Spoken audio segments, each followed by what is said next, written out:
नमस्कार दोस्तों, सभी का स्वागत है आपका अपना YouTube channel PK for study में। दोस्तों आज का वीडियो सभी बच्चों के लिए बहुत महत्वपूर्ण होने वाला है, तो आप लोग वीडियो के साथ बने रहेंगे एंड लास्ट तक आप जरूर देखेंगे।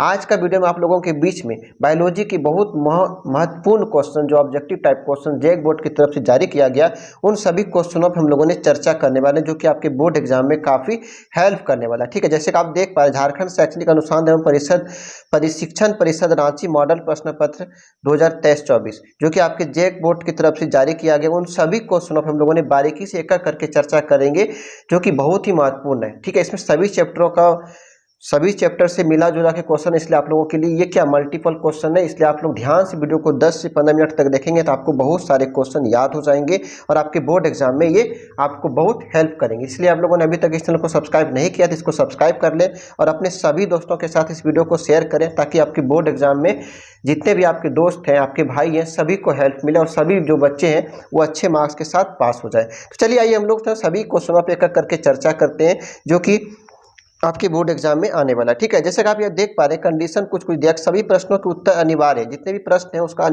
उत्तर देना आपको अनिवार्य है। ठीक है, सही विकल्प का चयन करेंगे, जो सही उत्तर होगा उसका चयन करके आप उसको क्लिक करेंगे।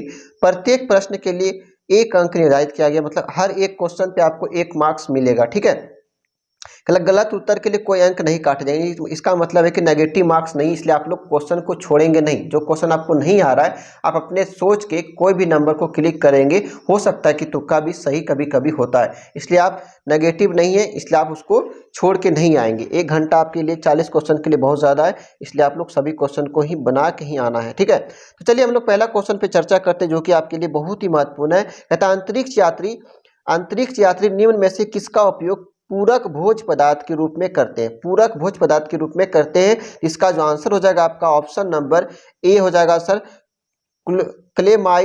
क्लेमाइडोमोनास और वोल्वोकस, जो कि आपका ऑप्शन नंबर 1 पे नजर आ रहा है। ठीक है, आगे बढ़ते हैं हम लोग क्वेश्चन नंबर 2 की तरफ आते हैं। जो इंग्लिश वाले बच्चे वो इंग्लिश में भी देख लेंगे। ठीक है, आगे बढ़ते हैं, दोनों लैंग्वेज में क्वेश्चन बोलेंगे तो आपका वीडियो जो होगा लंबा हो जाएगा और फिर ठीक नहीं लगेगा। ठीक है, जल्दी आइए बोलते क्वेश्चन नंबर 2 को देखेंगे। माइकोराइजा निम्न में से किसके बीज के संबंध को दर्शाता है? माइकोराइजा निम्न में से किसके बीज को दर्शाता है? शैवाल और कवक। ऑप्शन नंबर 1 दिया है शैवाल और कवक, ब्रायोफाइट और टेरिडोफाइट, या फिर शैवाल और पाइनस, या फिर कवक और पाइनस। इसका जो आंसर हो जाएगा आपका क्वेश्चन नंबर 2 का जो आंसर होगा आपका ऑप्शन नंबर डी, कवक और पाइनस, जो कि आपका ऑप्शन नंबर डी पे नजर आ रहा है। ठीक है, आगे बढ़ेंगे, क्वेश्चन नंबर 3 पाएंगे कि जंतु जगत का सबसे बड़ा फाइलम कौन है? जंतु जगत का सबसे बड़ा फाइलम जो है वो कौन है? आर्थ्रोपोडा, एस्के हेलिमिथ्री, या फिर स्तनपाई, या फिर मोलस्का। इसका क्या आंसर? क्वेश्चन नंबर 3 का जो आंसर हो जाएगा आर्थ्रोपोडा, जो कि आपका ऑप्शन नंबर 1 पे नजर आ रहा है। क्या हो जाएगा? आर्थ्रोपोडा। ठीक है, आगे बढ़ेंगे, क्वेश्चन नंबर 4 की तरफ हम लोग आएंगे कि निम्न में से कौन से गुण एक स्तनपाई की विशिष्ट पहचान है? कहता है कि निम्न में से कौन सा एक गुण जो है वो स्तनपाई की विशिष्ट पहचान है? तो इसका जो आंसर हो जाएगा स्तन ग्रंथि, बाह्य कर्ण, शरीर पर बाल, या फिर उपरोक्त सभी। इसका क्या हो जाएगा? क्वेश्चन नंबर 4 का जो आंसर हो जाएगा ऑप्शन नंबर डी, उपरोक्त सभी। ठीक है, आगे बढ़ेंगे हम लोग क्वेश्चन नंबर 5 की तरफ आएंगे कि न्यूमेटोफोर के संबंध में निम्नांकित कथनों में से कौन कौन से कथन सही है? कौन कौन से कथन सही है? ये तने का रूपांतरण है, या फिर ये श्वसन के लिए जरूरी ऑक्सीजन के ग्रहण करने में मदद करता है, या फिर उपरोक्त में से दोनों, या फिर उपरोक्त में से कोई नहीं। इसका जो आंसर हो जाएगा आपका सही जो आंसर होगा क्वेश्चन नंबर 5 का जो आंसर होगा आपका ऑप्शन नंबर बी, ये श्वसन के लिए जरूरी ऑक्सीजन को ग्रहण करने में मदद करता है, जो कि आपका ऑप्शन नंबर बी पे नजर आ रहा है। आगे बढ़ेंगे हम लोग क्वेश्चन नंबर 6 पे आएंगे कि वेनेसन शब्द का प्रयोग निम्न में से किसके लिए किया जाता है? वेनेसन शब्द का प्रयोग निम्न में से किसके लिए किया जाता है? जिसका जो आंसर क्या हो जाएगा देखेंगे, तने पर पत्तियों की व्यवस्था, या फिर शाखाओं पर पत्तियों के लगे रहने का क्रम, या फिर अंडाशय में बीजांड के लगे रहने का क्रम, या फिर पत्ती पर सिरा तथा सरिकाओं का विन्यास। तो इस क्वेश्चन नंबर 6 का जो आंसर होगा पत्ती पर सिरा तथा सरिकाओं का विन्यास, जो कि आपका ऑप्शन नंबर डी पे नजर आ रहा है। आगे बढ़ेंगे हम लोग क्वेश्चन नंबर 7 की तरफ आएंगे कि निम्नांकित में से कौन सा युग्म सही सुमेलित है?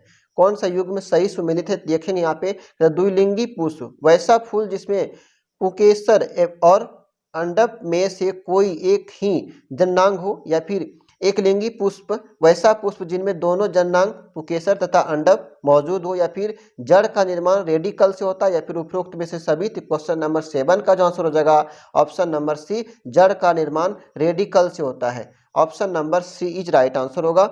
आगे बढ़ेंगे हम लोग क्वेश्चन नंबर 8 की तरफ में आएंगे कि रंध्र मदद करते हैं। रंध्र जो है वो मदद करते हैं किसमें? वाष्पोत्सर्जन के नियमन में, या फिर गैसों के विनियमन में, या फिर उपरोक्त में से दोनों, या फिर कोई नहीं। तो इसका क्वेश्चन नंबर 8 का जो आंसर हो जाएगा आपका ऑप्शन नंबर सी, उपरोक्त में से दोनों, जो कि आपका ऑप्शन नंबर सी पे नजर आ रहा है। क्वेश्चन नंबर 9 की तरफ हम लोग बढ़ेंगे कि पादपों में संवहनी तंत्र का निर्माण। पादपों में संवहनी तंत्र का निर्माण निम्नांकित में से कौन कौन करता है? कौन कौन करता है? तो क्वेश्चन नंबर 9 का जो आंसर हो जाएगा आपका यहाँ पे देखिए एपिडर्मिल कोशिकाएं तथा रंध्र, या फिर कार्टेकस तथा पेरीसाइकिल, या फिर कार्टेक्स तथा पीथ, या फिर जाइलम और फ्लोएम। तो इसका आंसर हो जाएगा जाइलम और फ्लोएम, जो कि आपका ऑप्शन नंबर डी पे नजर आ रहा है, जाइलम और फ्लोएम। ठीक है, क्वेश्चन नंबर 9 का option number D is right answer होगा। नेक्स्ट क्वेश्चन पे आएंगे हम लोग, क्वेश्चन नंबर 10, कार्डियक मांसपेशीय कोशिकाएं निम्न में से किसकी विशिष्ट पहचान है? कार्डियक मांसपेशीय कोशिकाएं निम्न में से किसकी विशिष्ट पहचान है? तो यकृत की, वृक्क की, या फिर हृदय की, या फिर उपरोक्त में से कोई नहीं। तो क्वेश्चन नंबर 10 का जो आंसर होगा आपका ये हो जाएगा हृदय की, जो कि आपका ऑप्शन नंबर सी पे नजर आ रहा है, हृदय की। ठीक है, आगे बढ़ेंगे हम लोग क्वेश्चन नंबर 11 की तरफ आएंगे कि सिंगर और निकोलसन द्वारा दिया गया फ्लूड मोजाइक मॉडल का संबंध निम्न में से किससे है? सिंगर और निकोलसन द्वारा दिया गया फ्लूड मोजाइक मॉडल का संबंध निम्न में से किससे है? इस राजधानी, सूत्रकनिका, कोशिका झिल्ली, या फिर उपरोक्त में से कोई नहीं। तो क्या हो जाएगा? क्वेश्चन नंबर 11 का जो आंसर हो जाएगा कोशिका झिल्ली, जो कि आपका ऑप्शन नंबर सी पे नजर आ रहा है। आगे बढ़ेंगे हम लोग क्वेश्चन नंबर 12 की तरफ आएंगे। सही सुमेलित युग्म का चुनाव कीजिए। यहाँ पे देखिए सही जोड़ा लगाने बोला है कि यहाँ पे देखिए ऑप्शन ए में क्या है? लवक, संचित पदार्थ है, प्रोटीन है, तेल एवं वसा। यहाँ पे देखिए एमाइलोप्लास्ट, इलेयोप्लास्ट, या फिर इलियोरोप्लास्ट। यहाँ पे क्या हो जाएगा? क्वेश्चन नंबर 12 का जो आंसर हो जाएगा आपका हो जाएगा ऑप्शन नंबर बी, एमाइलोप्लास्ट, जो कि इमाइलोप्लास्ट प्रोटीन, जो कि आपका ऑप्शन नंबर बी पे नजर आ रहा है। ठीक है, यहाँ पे देखेंगे पेप्टाइड बंध निम्न में से किसमें मिलता है? पेप्टाइड बंध निम्न में से किसमें मिलता है? कार्बोहाइड्रेट, प्रोटीन, वसा, या फिर उपरोक्त में से सभी। 30 नंबर क्वेश्चन का जो आंसर होगा आपका ऑप्शन नंबर बी, प्रोटीन में, जो कि आपका ऑप्शन नंबर बी पे दिया गया है। आगे बढ़ेंगे क्वेश्चन नंबर 14 पे आएंगे। निम्न में से कौन कौन से कथन सही है? कौन सा कथन सही है?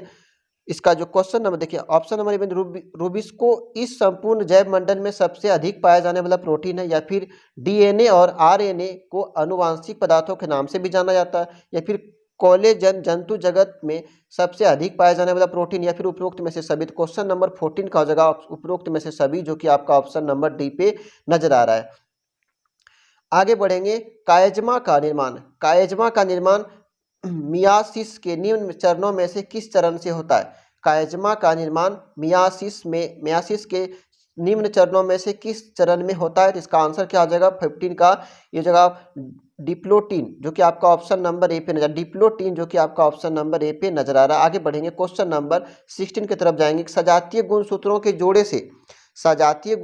के जोड़े से बनी संरचना किस नाम से जानी जाती है? तो इसका क्या हो जाएगा आंसर? क्वेश्चन नंबर देखिए बाइवैलेंट, या फिर टेट्राइड, या फिर उपरोक्त में से सभी, या फिर कोई नहीं। तो यहाँ पे देखिए क्वेश्चन नंबर 16 का जो आंसर होगा आपका ये हो जाएगा आपका ऑप्शन नंबर सी, उपरोक्त में से सभी। ठीक है, आगे बढ़िएगा क्वेश्चन नंबर 15 की तरफ आइए। कहता है मियासिस से संबंध निम्न में कथनों में से कौन सा कथन सही है? यह युग्मक के निर्माण में मदद करता है, या फिर इसे अर्धसूत्री विभाजन के नाम से जाना जाता है, या फिर मियासिस के दौरान गुणसूत्रों की संख्या आधी रह जाती है, फिर उपरोक्त में से सभी। तो क्वेश्चन नंबर 17 का जो आंसर हो जाएगा उपरोक्त में से सभी, यानी option number D is right answer होगा। आगे बढ़ेंगे क्वेश्चन नंबर 18 की तरफ आएंगे कि जल के विखंडन का संबंध निम्न में से किससे होता है? PS1, PS2, या फिर उपरोक्त में से दोनों, या फिर उपरोक्त में से कोई नहीं। तो क्वेश्चन नंबर 18 का आंसर हो जाएगा PS2, जो कि आपका ऑप्शन नंबर बी पे नजर आ रहा है। आगे बढ़ेंगे क्वेश्चन नंबर 19 पे आएंगे कि निम्न में से कौन सा कथन सही नहीं है?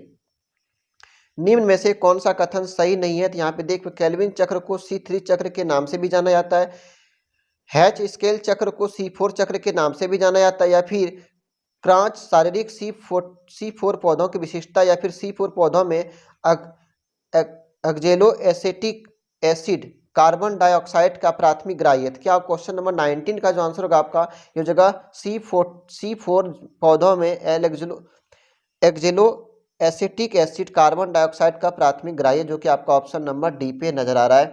क्वेश्चन नंबर 20 पाएंगे कि रक्त में ऑक्सीजन की परिवहन मुख्य रूप से किस रूप में होता है? रक्त में जो होता है ऑक्सीजन की जो परिवहन होता है वो मुख्य रूप से किस रूप में होता है? ऑक्सीजन के रूप में, ऑक्सी हीमोग्लोबिन, या फिर कार्बोक्सिली हीमोग्लोबिन, या फिर बाइकार्बोनेट। तो क्या हो जाएगा क्वेश्चन नंबर 20 का जो आंसर होगा ये हो जाएगा ऑक्सी हीमोग्लोबिन, जो कि आपका ऑप्शन नंबर बी पे नजर आ रहा है। देखिए दोस्तों, आपको वीडियो अगर अच्छा लग रहा है तो इसको लाइक करना नहीं भूलेंगे, और अपने अभी तक चैनल को सब्सक्राइब नहीं किया तो इसको सब्सक्राइब करना, अपने सभी दोस्तों के साथ इस वीडियो को शेयर करें ताकि सभी बच्चों के पास ये वीडियो पहुंचे। ठीक है, आगे बढ़ते हैं हम लोग क्वेश्चन नंबर 21 की तरफ बढ़ेंगे कि एक सामान्य श्वसन के दौरान वायु की वह मात्रा जिसे शरीर के अंदर लिया गया है या फिर शरीर से बाहर छोड़ा गया तो क्या कहलाता है?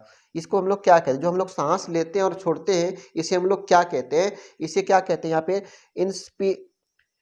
इंस्पिरेटरी रिजर्व आयतन, या फिर एक्सपिरेटरी रिजर्व आयतन, या फिर रेजिड्यूल आयतन, या फिर टाइडल आयतन। तो क्या हो जाएगा क्वेश्चन नंबर 21 का जो आंसर होगा आपका ये हो जाएगा ऑप्शन नंबर डी टाइडल आयतन, जो कि आपका ऑप्शन नंबर डी पे नजर आ रहा है। लाल रक्त कण के संबंध में कौन सा कथन सही नहीं है? आप देख पा रहे हैं लाल रक्त कण के संबंध में कौन सा कथन सही नहीं है? ये क्या उभयो अवतल आकृति का होता है, या फिर इसकी जीवन अवधि औसतन 120 दिनों का होता है, या फिर पीलिया को लाल रक्त कण का कब्रिस्तान भी कहते हैं, या फिर इन्हें ल्यूकोसाइट के नाम से भी जाना जाता है। तो यहाँ पे देख पा रहे हैं क्वेश्चन नंबर 22 का जो आंसर हो जाएगा कि इन्हें ल्यूकोसाइट के नाम से भी जाना जाता है, जो कि आपका ऑप्शन नंबर डी पे नजर आ रहा है। ठीक है, आगे बढ़ेंगे हम लोग क्वेश्चन नंबर 23 पे आएंगे कि एरिथ्रोब्लास्टोसिस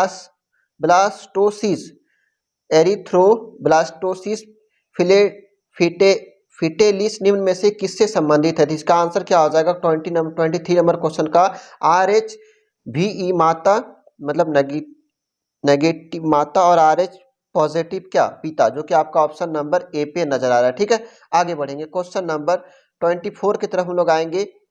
तो द्विदलीय कपाट निम्न में से किसके बीच पाई जाती है? द्विदलीय कपाट निम्न में से किसके बीच पाई जाती है? तो इसका आंसर क्या हो जाएगा दया अलिंद और बयां अलिंद, दया निलय और बयां निलय, या फिर दया अलिंद और दया निलय, या फिर बयां अलिंद और बयां निलय। तो इसका क्या हो जाएगा 24 नंबर का जो आंसर हो जाएगा ये बयां अलिंद और बयां निलय, जो कि आपका ऑप्शन नंबर डी पे नजर आ रहा है। आगे बढ़ेंगे क्वेश्चन नंबर 25 में जाएंगे कि वेसोप्रेसिन को इस नाम से भी जाना जाता है, किस नाम से जाना जाता है? एंटी डाययूरेटिक हार्मोन, या फिर डाययूरेटिक हार्मोन, या फिर 3F हार्मोन, या फिर आपातकालीन हार्मोन। तो यहाँ का 25 नंबर का जो आंसर हो जाएगा आपका एंटी डाययूरेटिक हार्मोन, जो कि आपका ऑप्शन नंबर ए पे नजर आ रहा है। क्वेश्चन नंबर 26 पे देखेंगे कि PCT यानी समीपस्थ स्वालित नलिका से संबंधित निम्नलिखित कथनों में से कौन सा कथन सही नहीं है? यहाँ पे नहीं पूछा है। यह ब्रुसनुमा संरचना युक्त सरल क्यूबियोडल कोशिका से अस्तित्व होती है, या फिर यह पुनरावशोषण तथा श्रवण का मुख्य भाग है, या फिर इसमें पोडोसाइट पाई जाती है, या फिर उपरोक्त में से कोई नहीं। तो क्या होगा 26 नंबर क्वेश्चन का जो आंसर होगा यह होगा आपका ऑप्शन नंबर सी, जो कि इसमें से पोडोसाइट पाए जाते हैं, जो कि आपका option number C right answer होगा क्वेश्चन नंबर 26 का। आगे बढ़ेंगे आर्गन ऑफ कट्टी एक मिनट आर्गन ऑफ कट्टी का संबंध निम्न में से किसमें है? किससे? नेत्र से, कर्ण से, मस्तिष्क से, या फिर हृदय से। तो क्या आ जाएगा 27 नंबर क्वेश्चन का जो आंसर होगा ये जगह आपका ऑप्शन नंबर बी कर्ण से, जो कि आपका ऑप्शन नंबर बी पे है। आगे बढ़ेंगे नेत्र का सबसे भीतरी परत को क्या कहते हैं? स्क्लेरा, कॉर्निया, रेटिना, या फिर कंजक्टिवा। ठीक है, 28 नंबर क्वेश्चन का जो आंसर हो जाएगा रेटिना हो जाएगा, जो कि आपका ऑप्शन नंबर सी पे है रेटिना। ठीक है, क्वेश्चन नंबर 29 पे आते हैं कि शारीरिक तापमान को नियमित रखने वाला केंद्र कहाँ अवस्थित होता है? हाइपोथैलेमस या फिर लिम्बिक लोबा या फिर सेरिब्रल हेमिस्फीयर या फिर उपरोक्त में से सभी। तो क्या आंसर हो जाएगा 29 नंबर क्वेश्चन का जो आंसर होगा हाइपोथैलेमस, जो कि आपका ऑप्शन नंबर ए पे नजर आ रहा है। बहुत इंपॉर्टेंट क्वेश्चन है ये सब। आगे बढ़ेंगे, निम्न में से कौन कौन से हार्मोन का स्राव न्यूरोहाइपोफाइसिस के द्वारा होता है। तो क्या हो जाएगा क्वेश्चन नंबर 30 का जो आंसर हो जाएगा ये हो जाएगा आपका ऑप्शन नंबर ए ऑक्सीटोसिन और वेसोप्रेसिन, जो कि आपका ऑप्शन नंबर ए पे नजर आ रहा है। क्वेश्चन नंबर 31 को देखेंगे, निम्न में से किसे आपातकालीन हार्मोन के नाम से भी जाना जाता है। निम्न में से किसे आपातकालीन हार्मोन के नाम से भी जाना जाता है, जिसका आंसर हो जाएगा एड्रेनालिन या फिर थायरॉक्सिन या फिर TSH या फिर TCTH। इसका आंसर 31 नंबर क्वेश्चन का जो आंसर हो जाएगा यह हो जाएगा एड्रेनालिन, जो कि आपका ऑप्शन नंबर 1 पे नजर आ रहा है। आगे बढ़ेंगे, क्वेश्चन नंबर 32 में देखिए, इंसुलिन का स्राव निम्न में से किस कोशिका के द्वारा होता है। इंसुलिन का जो स्राव होता है वो निम्न में से किस कोशिका के द्वारा, अल्फा कोशिका के द्वारा, बीटा कोशिका द्वारा, गामा कोशिका द्वारा या फिर सिग्मा कोशिका द्वारा। क्या होगा क्वेश्चन नंबर 32 का जो आंसर हो जाएगा ये हो जाएगा बीटा कोशिका द्वारा, जो कि आपका ऑप्शन नंबर बी पे नजर आ रहा है। निम्न में से कौन सा हार्मोन अंडाशय के द्वारा स्रावित होता है। क्वेश्चन नंबर 33 की अगर हम बात करें तो यहाँ पे देख पा रहे हैं कि निम्न में से कौन सा हार्मोन अंडाशय के द्वारा स्रावित होता है। यहाँ पे देख पा रहे हैं आपको एस्ट्रोजन, प्रोजेस्टेरोन या फिर उपरोक्त में से सभी। उपरोक्त में से कोई नहीं था। क्या होगा 33 नंबर का जो क्वेश्चन का आंसर होगा उपरोक्त में से सभी, यानी कि एस्ट्रोजन और प्रोजेस्टेरोन दोनों हो जाएगा। ठीक है, उपरोक्त में से सभी, जो कि आपका option number C is right answer होगा। क्वेश्चन नंबर 34 की तरफ हम लोग बढ़ेंगे कि लैडिंग कोशिकाएं उपस्थित रहती है। लैडिंग कोशिकाएं जो उपस्थित होती है कहाँ पे, अंडाशय में, वृषण में, थाइमस में या फिर अग्राशय में। तो क्या होगा क्वेश्चन नंबर 34 का जो आंसर होगा आपका ये हो जाएगा आपका बी नंबर, वृषण में, जो कि आपका ऑप्शन नंबर बी पे नजर आ रहा है। वृषण में, किसमें, वृषण में। आगे बढ़ेंगे, क्वेश्चन नंबर 35 में देखेंगे, निम्न में से कौन एंड्रोजन का एक उदाहरण है। निम्न में से कौन एंड्रोजन के एक उदाहरण है। तो यहाँ पे देख पा रहे हैं आप क्वेश्चन नंबर 35 का जो आंसर होगा ये आप देख पा रहे हैं क्या क्या आंसर दिया है। प्रोजेस्टेरोन और ऑक्सीटोसिन या फिर टेस्टोस्टेरोन या फिर HCG और HPL या फिर प्रोलेक्टिन। यहाँ पे क्या जो क्वेश्चन नंबर 35 का जो आंसर हो जाएगा ये option number B right answer होगा, टेस्टोस्टेरोन, जो कि आपका ऑप्शन नंबर बी पे नजर आ रहा है। आगे बढ़ेंगे, क्वेश्चन नंबर 36 में देखिए, फलों को पकने में कौन से हार्मोन मदद होता है। एथिलीन, ऑक्सीजन या फिर जिबेरेलिन या फिर साइटोकाइनिन। तो क्या होगा क्वेश्चन नंबर 36 का जो आंसर होगा ये इथिलीन, जो कि आप लोगों को सभी को पता होगा कि आप फल को जो पकने के लिए जो एसिड देते हैं वो क्या होता है, एथिलीन होता है। ठीक है, आगे बढ़ेंगे, पादपों में बुढ़ापे के आने की प्रक्रिया क्या कहलाती है। पादपों में जो बुढ़ापे आती है उसे क्या कहलाता है, वो क्या कहलाती है, डोरमेसी या फिर सेनेसेस या फिर फोटो पीरियडिज्म या फिर एब्सिशन। तो यहाँ पे क्या हो जाएगा 37 नंबर का जो आंसर हो जाएगा आपका option number B right answer होगा, सेनेसेस, जो कि आपका ऑप्शन नंबर बी पे आगे बढ़ेंगे, क्वेश्चन नंबर 38 पाएंगे, शरीर से उत्सर्जित मूत्र की मात्रा औसतन कितनी होती है।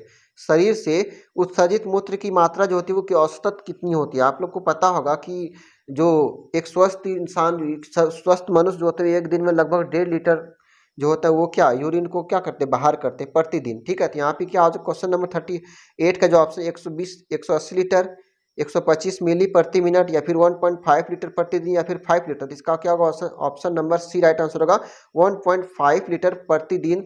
जो एक स्वस्थ व्यक्ति जो होते हैं, एक स्वस्थ मनुष्य जो होते हैं वो 1.5 लीटर जो मूत्र है वो क्या करते हैं, वो बाहर करते हैं अपने शरीर से। ठीक है, आगे बढ़ेंगे, क्वेश्चन नंबर 39 पे आएंगे कि निम्न में से किस जंतु समूह में 4 कोष्ठकीय हृदय पाए। जंतु की बात कर रहे हैं यहाँ पे, एक तो मानव, यहाँ पे क्या मानव, पक्षी, मगरमच्छ या उपरोक्त में से सभी। तो क्या क्वेश्चन नंबर 39 की अगर हम बात करें तो देखो मानव के पास तो होता ही है 4 कोष्ठकीय हृदय, यहाँ पे पक्षी आ जाएगा, मगरमच्छ, यानी कि इसमें से सभी हो जाएगा, जो कि आपका ऑप्शन नंबर डी पे नजर आ रहा है।